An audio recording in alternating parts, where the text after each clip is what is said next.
Hi guys, so today we're doing and creating a single rose. This rose is definitely a flower that is not easy.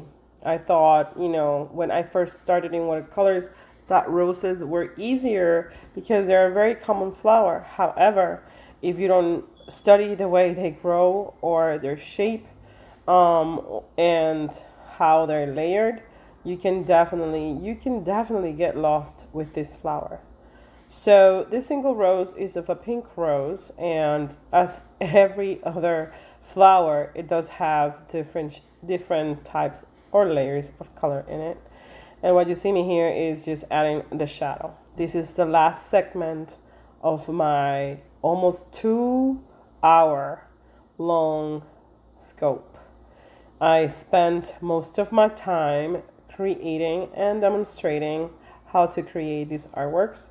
So if you would like, you can hop on and you can look for the artwork on Periscope and you can check out the actual full demo without the speed and a more elaborate explaining how I created this.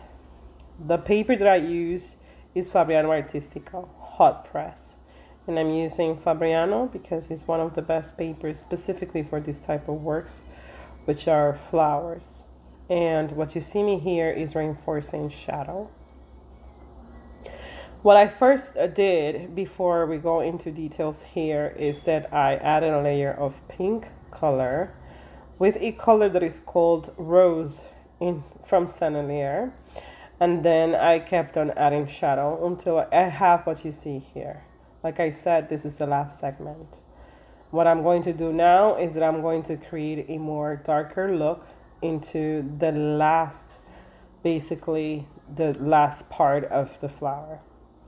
I do outline my work when it's needed, and the way I outline, I explain it here with a step-by-step demo. These demos are made live and the demos are made free. I always say I accept anything, I don't have a patron. I really don't I really don't ask for anything from my viewers except for them to learn about these works and how to create and for them to incorporate it in their own work. I do have a PayPal account that is connected to my Twitter. So if you would like, you can hop on there. And if you like to donate, whatever it is, you're more than welcome. I don't usually post the links on YouTube, but if you were interested or you're interested, just let me know. This is something new to me. YouTube, I really don't use YouTube. Like I said, I've been using Periscope for the past couple years. And the view, it's actually really good. But I did wanted to use YouTube because I heard really good things. And I also had an account prior to this on YouTube. So what you see me here is that I'm trying to explain the last step, which is the outline of the flower. And I also recommend that not to do it with inks. It has to be done with watercolors. It just looks much better. As you can tell, the paper actually dries up pretty cool and pretty dry. And it dries almost like an opaque way because this is hot press. So there is a big difference between using hot press and cold press, which I actually like. What you see me here is actually giving one of my children homeopathic medicine because they were asking me for whatever. So anyways, back to art. So once you have, I'm focusing there because I'm going to try my best to show you guys how I outline my paintings. Not every painting is outlined, but if it needs it, I'll do that. So I start with a very thin brush or a liner brush or a brush that is very thin. And I go right where the tip of the corner of my flower and I outline it very thinly. Basically, you can see the outline unless you really look at it. A lot of people were asking me if you could do this with ink or that if you could do it with a pen. It has to be a very thin pen. And I don't think it will look good because usually those thin pens are actually non-water soluble and you won't be able to erase that line after you made it. And the way I create is that with the color that is the most closer to the color that I actually to the main color, to the principal color. And what I do is that I outline it with the secondary color. In this case is a violet from Antique watercolor from Holbein. I always tell people you don't need like the specific of a brand name to acquire or to do or create something similar. You just need good quality paints, and that could be also you could create with student grade. There's no problem. For me, I already have enough years of experience, which have acquired enough materials already, and so I do have these colors laying around. So might as well just use them, right? I do apologize for all the mannerisms and the things that you see me doing here, but I did have to explain to people what I was doing because I think it is important.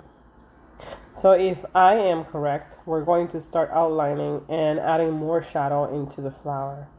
I think it is important, and this basically demo, like I said, I don't charge for it. This is just my own doing with because I just want to give the best and I want to give the best information out there. And these are basically just years of doing, making, and creating painting. So I know it's a difficult way of explaining things, but so I try to do it with a piece of paper. And this is how basically I outline. So I take in my purple or my violet color from Antique Watercolors from Holbein. And you see me here that I do the outline or the line. And then after I do the line, I'm going to come back with the same brush and we're going to basically just buff out what we just outlined. And it creates almost like a sealed, almost like a line that is sealed. As you can see, that's the way I outlined. I explained that you can use the same technique in oils, and you can definitely use it in your other artworks.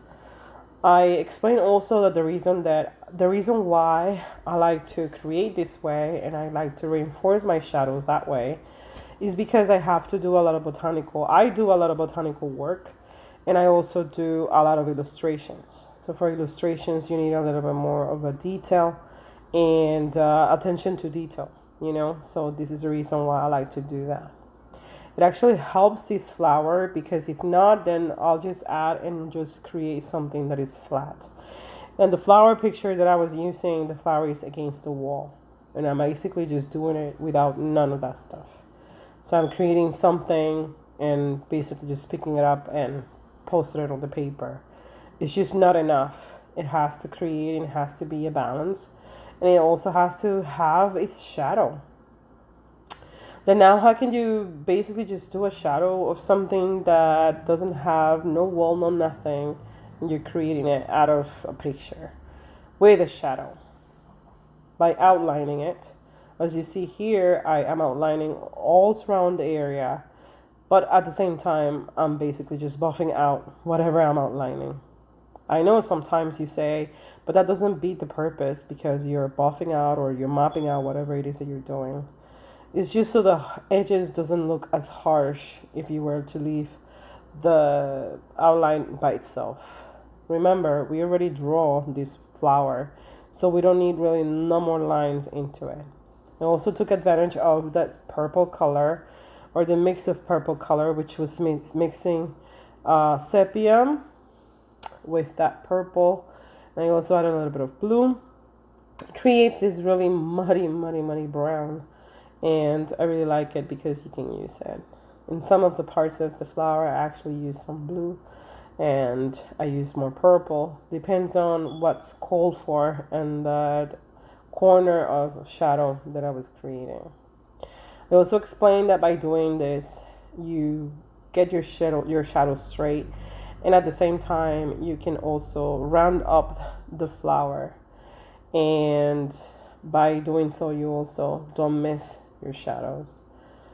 I was explaining in the previous video, which is not here, that's the first video that I created doing this flower, is that in order for you to be able to see shadow and for you to be able to see all the details, etc., or basically the light, in this case for watercolors, you need to squint your eyes. That's simple.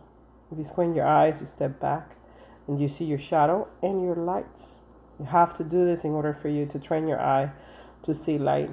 And basically watercolors, that's basically just the synonymous of watercolors.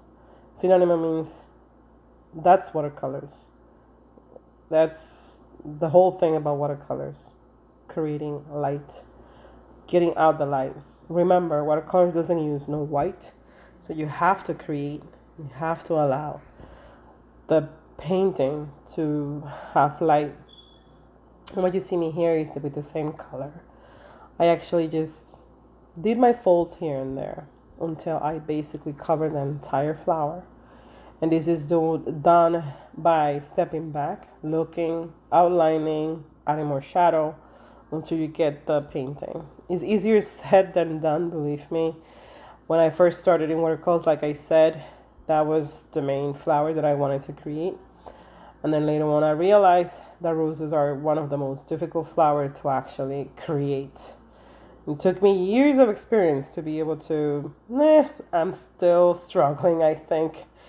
But to be able to at least create a flower that looks pretty much like a rose and not get lost in it. Like I said, you really don't have to outline everything you do. But in this case, it needed to be done. It's the only way that I can actually accomplish a flower like this without it looking like something else. These are roses, or these roses are created almost the same way. And for some people, they might think that it's easier, but they're not easier, at least not for me. These are peonias. Peonias are the same way. They grow in layers. They grow shaped as a cone. And if you're not careful, you can get lost in the folds, and you don't want to do that. And that's basically what happens to the roses in this case. So take a look at a rose and really study it prior of you drawing it. And if you can still get the drawing after you study the rose, try to do your best to copy it from somewhere and start drawing and really thinking about the shadows. Remember that shadows are also very important. Lights are important, but shadows are also very important, because shadows is basically what's going to give the life of the subject. So if you don't know where to put your shadows, your subject is still not alive. Just with light, it's just not going to be enough. So you need to know your shadows, where to place your shadows. And along with the shadows, as you can see here, I added form. And so with form, I am basically just creating and shaping that flower as to not look too flat onto the paper. A lot of people were viewing and watching and enjoying this broadcast. So this is the reason why it was so extremely lengthy. And then one thing got to the other, and forget it. 2 hours and a half later, it was just too much. I know that you guys won't be able to handle it here on YouTube. So I try my best to shrink it as much as I can and also speed it. So here it is. What you see me doing here is that light or purple basically. I added the last shadow with that purple. It just gives life to the flower, and it just makes my life much easier, and it looks much prettier at the same time.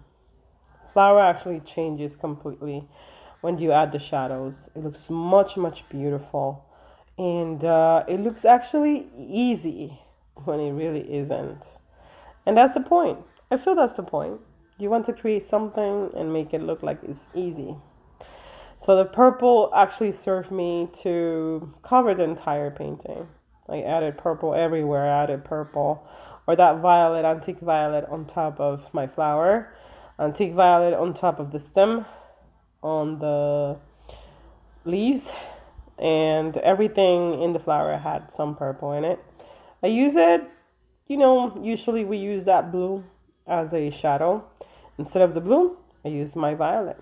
I think it actually worked really well with this flower, and I enjoy it very much. I hope that you guys like what you see, and that you guys also, the best way of actually learning is by seeing it live. So believe me, just go into Periscope and try your best to, I don't know, take notes and see how I do it and create it. Unfortunately, sometimes I forget to move the camera, so that's what's going on in here. So I do apologize for that, but don't worry about it. I noticed it after a couple minutes. I said, I'm sorry, guys. So here we are. I feel that it's such a major privilege to be able to do this and to be able to share what I do. Sorry, my hair is on the way. And what you see me here is something that I do. This is just me. And I was showing my water how dirty it is. And what I do is that I create this really lightish, basically like a tint. And I go around the entire flower. If it's cool, just to cool it down or to tone down the flower, I create that tint is with blue. So I'm showing you guys what I do. That's the tint right there. It's basically almost transparent. You can hardly see it unless you're really looking at it. You won't be able to know. Nobody will be able to know unless they're actually looking at it. So what I do is that I go around, and I think I went too much. So I